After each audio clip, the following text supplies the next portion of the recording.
కుసుమహర కుసుమహర కుసుమహర. ఈరోజు మనం తెలుసుకోబోయే అంశం హరనాథుని కొరకే ప్రేమిద్దాం. రచన పరమ పూజ్య శ్రీ పెండ్యాల సీతారామయ్య గారు. మనం హరనాథుని కొరకే ప్రేమిద్దాం. పంచభూతాల మీద అతనికి ఉన్న అధికారం కానీ మహిమ కానీ చాలా వరకు దాగి ఉండేది. ఒకవేళ బయటపడ్డా కూడా దానికి పెద్ద ప్రాధాన్యత ఉండేది కాదు. అతడు ప్రేమను బోధిస్తున్నాడు.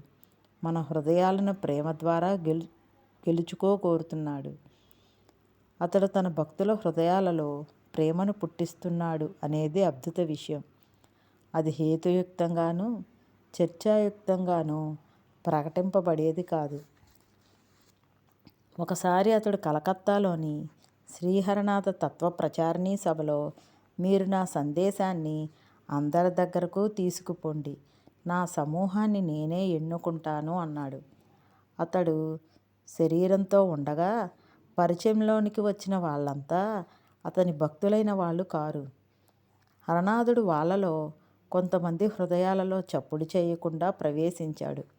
వాళ్ళను తన భక్తులుగా విశ్లేషించి తల్లులుగాను క్రీడానుచరులను గాను మార్చివేశాడు. ఇక జీవితంలో అతనిని చూచి ఎరుగని ఇతరులు ఉన్నారు. అయినప్పటికీ అతని వైపు ఆకర్షణ పొందుతున్నారు. నిజంగా తన సమూహాన్ని ఎన్నుకునేవాడు తానే.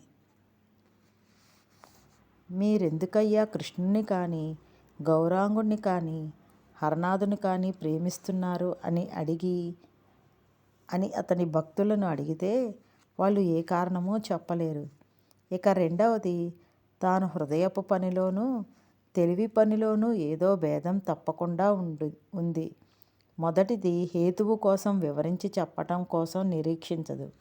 నిలబడడానికి వివరాలు లేకపోతే ఒక్కసారిగా కూలిపోతుంది. ఈ అద్భుతాన్ని విప్పి చెప్పమని హరనాథుని ఒకసారి అడిగినప్పుడు అతడు మధుర మందహాసంతో, గర్భగోళంలో బిడ్డ ప్రవేశించిన ఆ తల్లి ప్రేమ సంచలనం పొందడం మొదలుపెట్టుతుంది. అయినప్పటికీ, ఇంకా ఆ బిడ్డ ముఖం చూడకపోయినప్పటికీ, ఆ బిడ్డ పెద్దదవుతున్న కొద్దీ ఆ ప్రేమ బలిష్టమవుతుంది. ఆ బిడ్డ నల్లనిదో వంకరదో చూడకముందే ఆమె బిడ్డను ఎందుకు ప్రేమిస్తుందో ఆ తల్లిని అడగండి. ఆమె ఏ కారణం చెప్పలేకపోతుంది. అదేవిధంగా హరనాథుడు ఒకరి హృదయంలో సంతోషంగా ప్రవేశించిన వెంటనే అతడు కానీ ఆమె కానీ ఆ ప్రేమ సంచలనం పొందనారంభిస్తారు. అది తల్లి ప్రేమ కానీ ప్రేయసి ప్రేమ కానీ, ప్రేమ అనేది స్వచ్ఛందమైనది. అది వాద వివరణల కోసం చూచేది ఎప్పుడూ కాదు అని చెప్పాడు. మనం ప్రకృతి సంభూతులం. మనమంతా స్త్రీ స్వభావం కలిగిన వాళ్ళం. బాహ్యవేషం మూలాన్ని పురుషులు అనుకోవడం, లోపల హృదయస్థానం వైపు దృష్టి పెట్టకుండా లక్షణాలను వృద్ధిపరుచుకోవడానికి ప్రయత్నించడం, ఇది మాయకు వశం అయిపోయి చేయడం.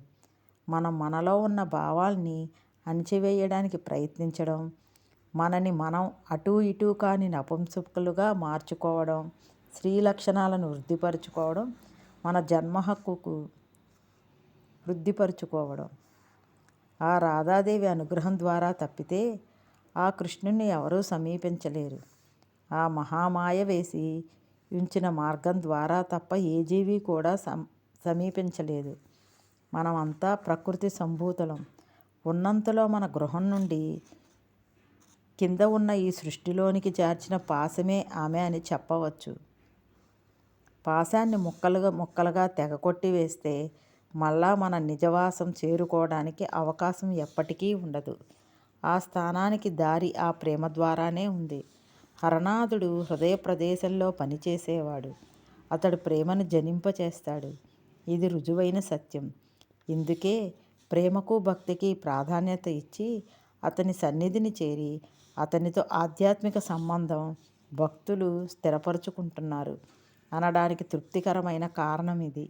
హరనాథుడు ఏమైనా అయి ఉండు కాక, అతని కోసమే అతనిని ప్రేమిద్దాం. హరనాథుని గురించి ఇంకా తెలుసుకొని అతనితో ఆధ్యాత్మిక సంబంధం స్థాపించుకోవాలని ఎవరైనా కుతూహలపడితే వాళ్లకు సలహా.